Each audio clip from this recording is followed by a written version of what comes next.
भक्तों, पहले के जब हमारे घर बना करते थे, महल भवन, उनमें एक माताओं के लिए रूठने का कक्ष बनाया जाता था। रूठने के लिए उसको कहते थे कोप भवन। कोप मानी क्रोध, भवन मानी घर, यानी अगर क्रोध आ गया तो कोप भवन में चली गई। लेकिन अब जगह का इतना अभाव है कि बना नहीं सकते, कम जगहें हो गई। पहले के लोग बनाया करते थे।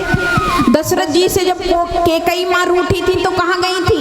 कोप भवन में। इसी प्रकार से मैया पार्वती कोप भवन में चली गई। लेकिन आज के हमारे भक्त हैं वो कक्ष तो नहीं बना सकते रूठने का, लेकिन एक साधन आ गया है जिसको कहते हैं सेल फोन।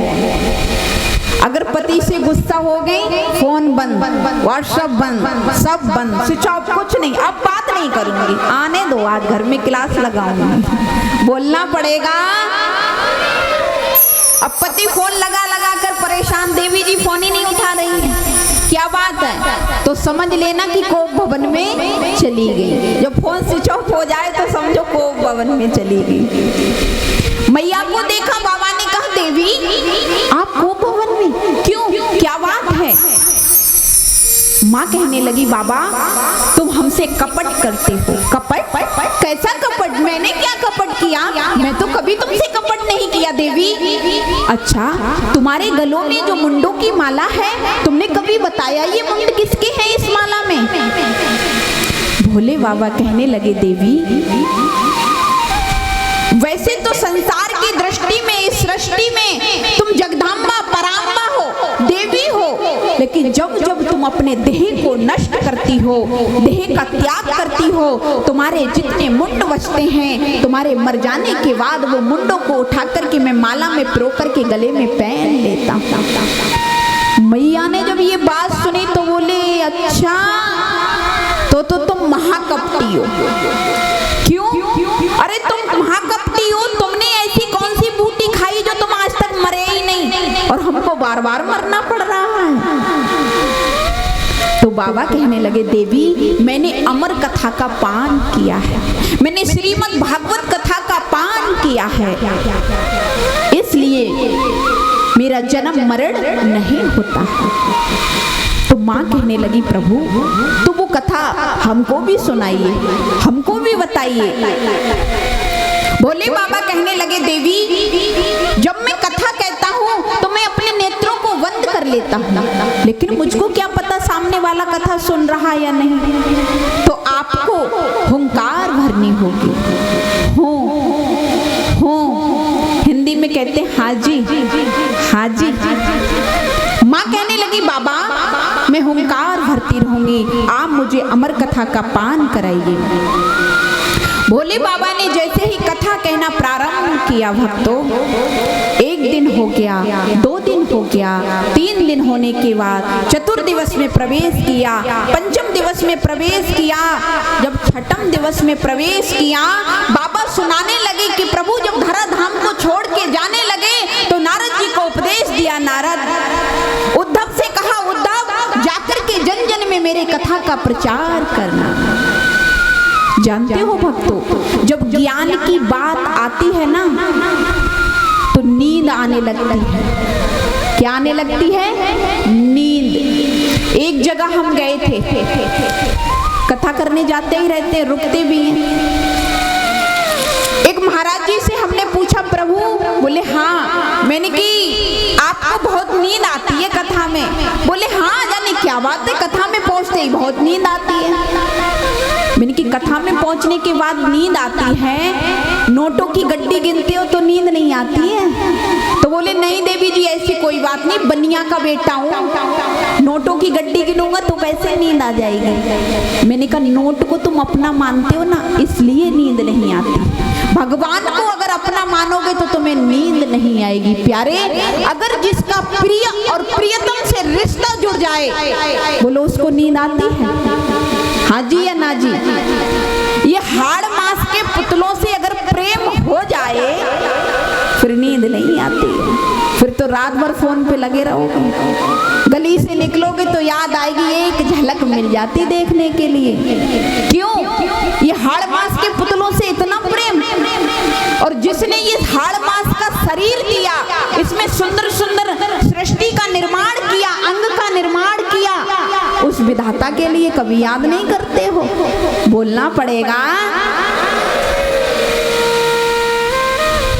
जब ज्ञान की बात आई तो देवी पार्वती को निद्रा आ गई। देवी पार्वती सो गई। जब सो गई, पीछे जो पक्षी के गर्भ से अंडे का प्रादुर्भूत हुआ, एकदम सुख ने सोचा कि कथा विराम ले लेगी अगर होंकार की आवाज नहीं आई तो। बाबा कथा कह रहे हैं, आंख बंद है, माँ निद्रा आ गई, माँ सो गई, पक्षी के गर्भ से जो अंडा था आवाज देने लगा।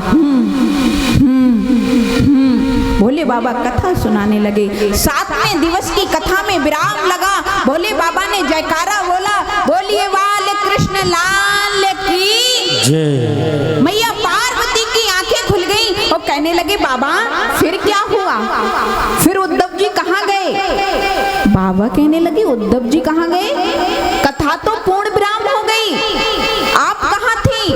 बोले पूर्ण विराम कथा कैसे हो गई? मैंने तो आवाज ही नहीं दी। आपने कहा अगर आवाज नहीं दोगी कथा विराम ले लेगी। कथा आपने कैसे पूर्ण कर दी? दाएं देखा, बाएं देखा, कुछ नजर नहीं आया। जब पीछे भोले बाबा ने देखा तो पक्षी का एक बच्चा पड़ा हुआ। भोले बाबा कहने लगे, इसने श्रीमद् भागवत कथा का पान किया, अमर कथा का पान किया, अच्छी बात है, लेकिन इसने नियम के साथ कथा को श्रवण नहीं किया, क्योंकि व्यास पीठ के पीछे बैठकर कभी कथा सुननी नहीं चाहिए। भोले बाबा ने एकदम त्रिशूल उठाया और पक्षी के बच्चे को मारने के लिए दौड़ पड़े, मारने के लिए दौड़ पड़े त्रिशूल लगाकर, और पीछे पीछे जा रहे हैं। कैलाश पर्वत के नीचे है व्यास जी महाराज की कुटिया, जिसका नाम है साम्याप्राश। साम्याप्राश में देवी विकटा रहती हैं। विकटा देवी अपने पति से कहने लगी, प्रभु बुढ़ापा आ गया, अभी तक संतान नहीं हुई है, कोई संतान नहीं हुई है। वेद व्यास कहने लगे, देवी ये तो सब ठाकुर की कृपा है। इतने में विकटा देवी को उवासी आ जाती है, ऊपर को मुंह फैलाकर। जैसे ही विकटा देवी ने उवासी ली कि सुख का पक्षी का जो बच्चा था सूक्ष्म रूप से आकर के मां विकटा देवी के गर्भ में प्रवेश कर गया। बोलिए सुखदेव जी महाराज की।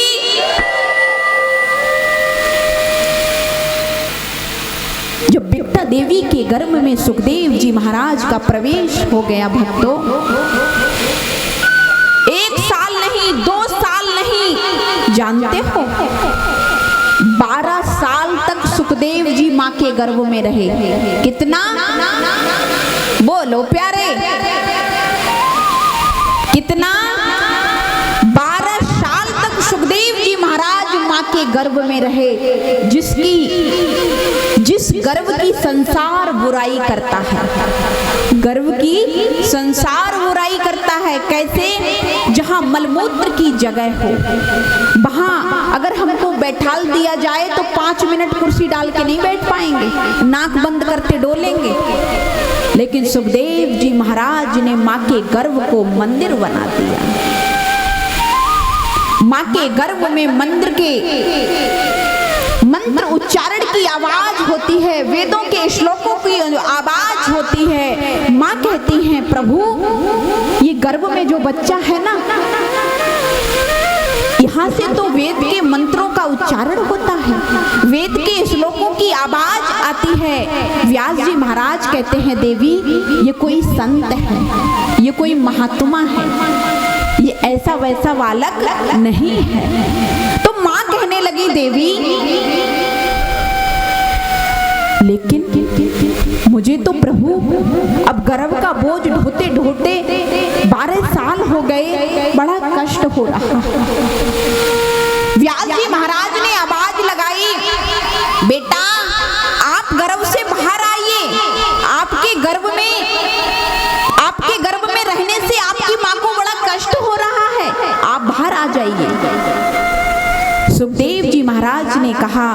मैं बाहर नहीं आऊंगा, संसार की माया मुझको जकड़ लेगी।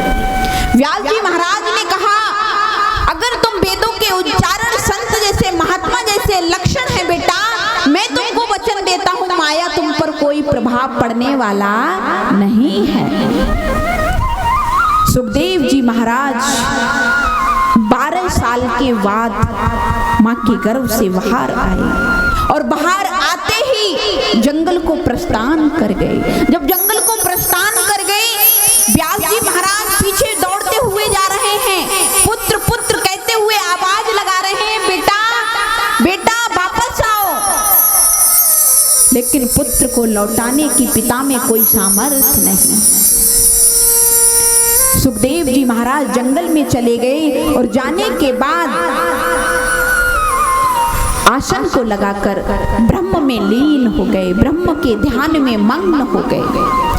व्यास जी महाराज ने आकर के अपने शिष्यों को तैयार किया और श्लोक दिए, जाओ इन श्लोकों को गुनगुनाना, इन श्लोकों को तुम गुनगुनाओगे तो मेरे पुत्र के कान में पड़ेंगे, जिसको श्रवण करने से मेरा बेटा हो सकता है वापस लौट के आ जाए। यम प्रव्रजंत मनुपेत मपेत कृत्यम द्वैपायनो विरहा कातर आजुहाव पुत्रेति तन्मय तया तर्वोभिनंदस्तुम सर्वभूत हृदयम मुनिमाना तो अश्वि। जब ये सुना तो सभी शिष्यों को भेज करके श्लोक का अध्ययन करा के भेज दिया। शिष्य आवाज लगाते जा रहे हैं। जब सुखदेव जी ने सुना, सुखदेव जी के कान में पड़े तो कहने लगे, 2-4 और सुनाओ ना, 2-4 और सुनाओ। तो कहने लगे कि अगर 2-4 सुनने हैं तो आपको अपने पिता व्यास जी के पास जाना पड़ेगा। व्यास जी के पास जाओगे तो तुमको 18,000 इस प्रकार के श्लोक मिलेंगे।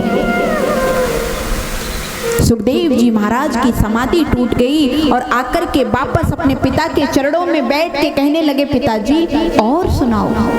जो इतना करुणा का सागर है, दया का सागर है, ऐसा भगवान कहाँ है? जानते हो, पूतना मौसी अपने स्तनों में विष लगाकर आई थी, लेकिन जो सदगति मैया यशोदा को मिलनी थी वो सदगति मेरे गोविंद ने मौसी पूतना को प्रदान कर दी। इतना दया का सागर और कौन